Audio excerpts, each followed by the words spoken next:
Salut tout le monde! Aujourd'hui, ça me tentait de vous parler du jeu Escape Room que j'ai fait pour la fête de mon garçon de 12 ans. Quelque chose que j'ai fait à la maison et je suis sûre que vous pouvez utiliser certaines de mes idées pour faire plaisir à vos enfants aussi. Si vous ne connaissez pas le principe de l'Escape Room, en principe, on vous met dans une pièce et on vous laisse là et vous devez essayer de sortir en trouvant des indices.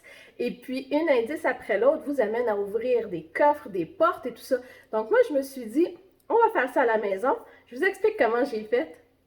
Donc, le but, en fait, c'était pas vraiment qu'ils s'échappent d'une pièce. J'ai plutôt fait ça dans la maison, un peu comme une chasse au trésor, en fait. Alors, ce que j'ai fait, c'est que j'ai trouvé un puzzle comme ça que j'ai défait. Et le but pour eux, c'était de le trouver et de le compléter. Ils ne savaient pas c'était quoi au départ leur challenge. Donc, tout ce que je leur ai donné au départ, c'est une enveloppe numérotée 1 de 5 avec la lettre F et le premier morceau.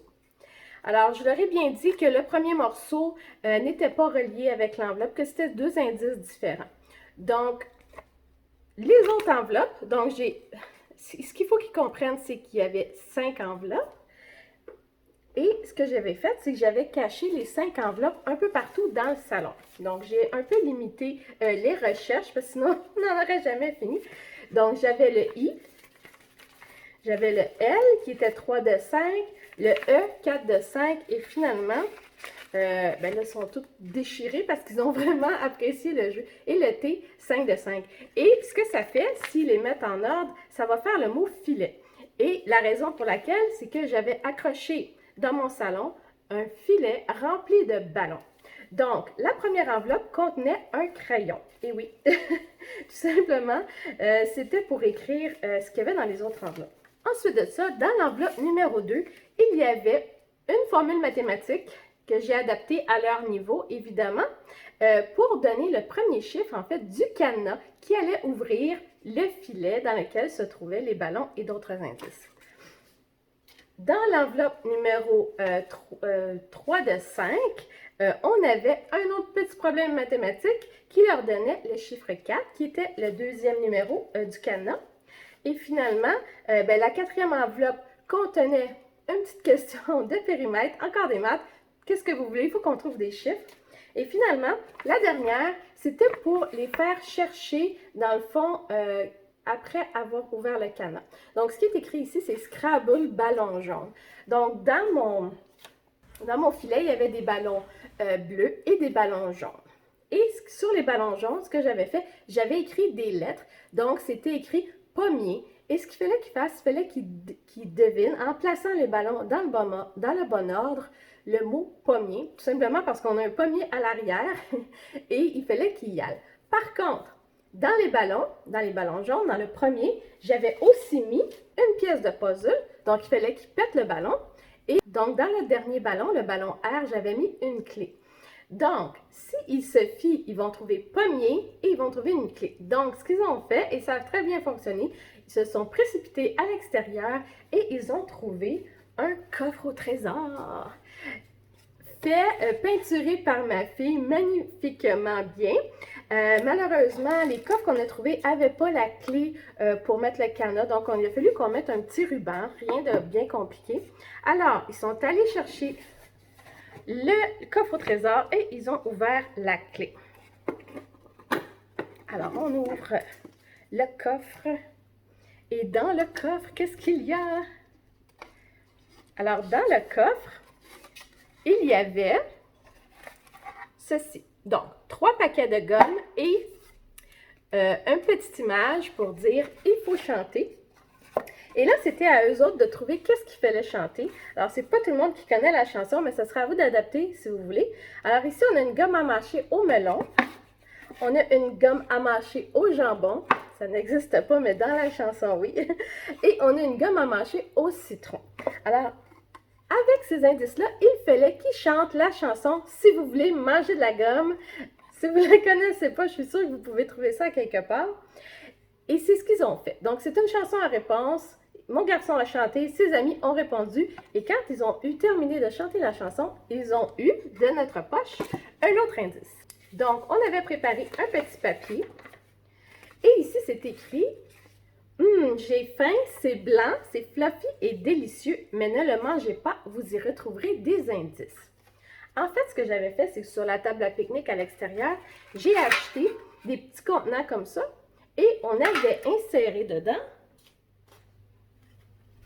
En fait, j'en avais 11, donc 11 petits contenants et j'avais inséré dans deux de ceux-ci, deux des morceaux de puzzle et tous les autres étaient remplis de crème fouettée.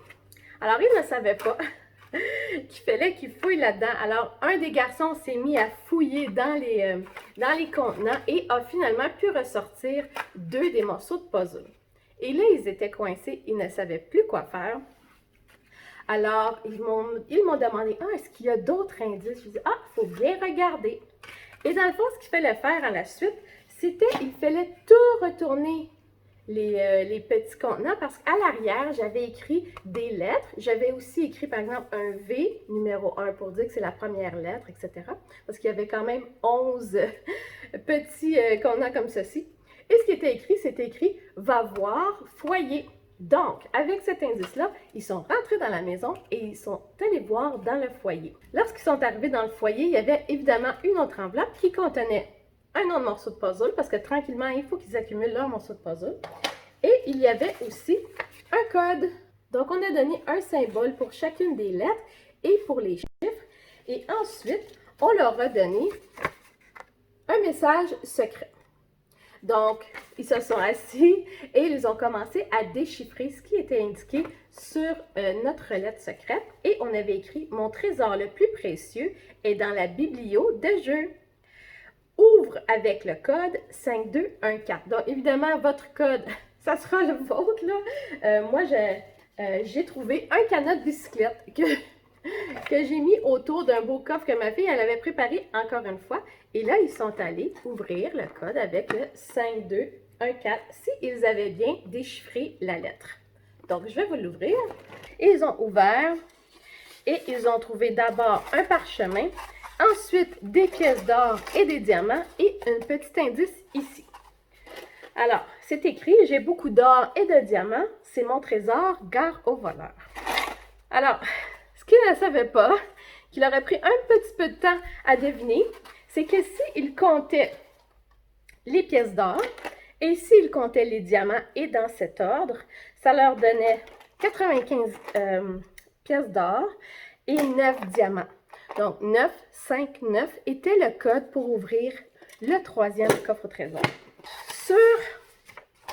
Il y avait aussi à l'intérieur une note qui disait « Arr! Mon autre trésor est gardé par le géant. Signé Jack. » Et ici, on avait fait un petit dessin. Alors, ils ont réfléchi, si vous voyez. Et si vous faites le lien, vous aussi, Jack et le haricot magique. Tout simplement parce qu'on a fait pousser des petits haricots dans la cour, alors ils se sont précipités vers notre petit jardin d'haricots. Et c'est là qu'ils ont trouvé le troisième coffre au trésor. Cette boîte-ci, elle est très, très, très pesante. Alors, s'ils ont bien fait leur petit truc, ils vont changer le code et ils vont écrire 959 sur le cadenas. Et le cadenas ouvre et on va voir qu'est-ce qu'il y a à l'intérieur. Alors, à l'intérieur du troisième et dernier coffre au trésor, on a des centaines et des centaines de rubis.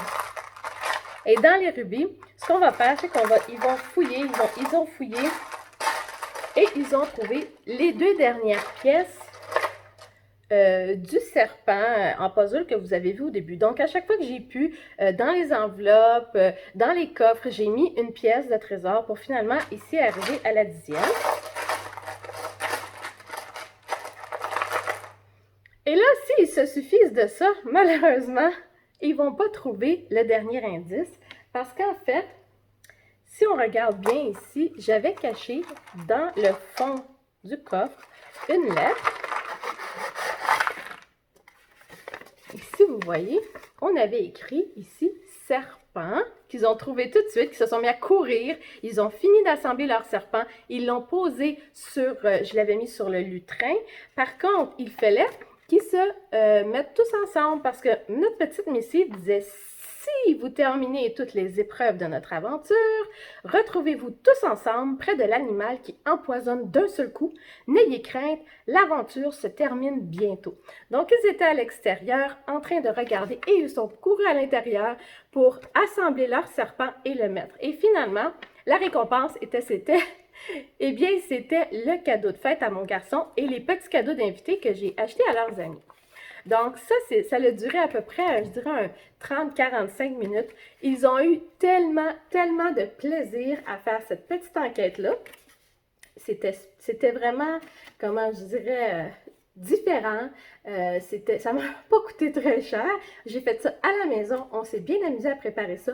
Mais oui, ça demande beaucoup de préparation et de planning parce que c'est pas évident de s'assurer qu'on ne se trompe pas d'amener d'un indice à un autre. Donc, moi, je dis oui, des fois, on joue à des jeux de société assis à l'intérieur, assis sur une table, et des fois, pourquoi pas, on les fait nous-mêmes et on s'amuse autant. Donc, prenez mon idée, faites-les chez vous, adaptez pour vos enfants à vous, et puis vous m'en direz des nouvelles parce que chez nous, ça a super bien marché.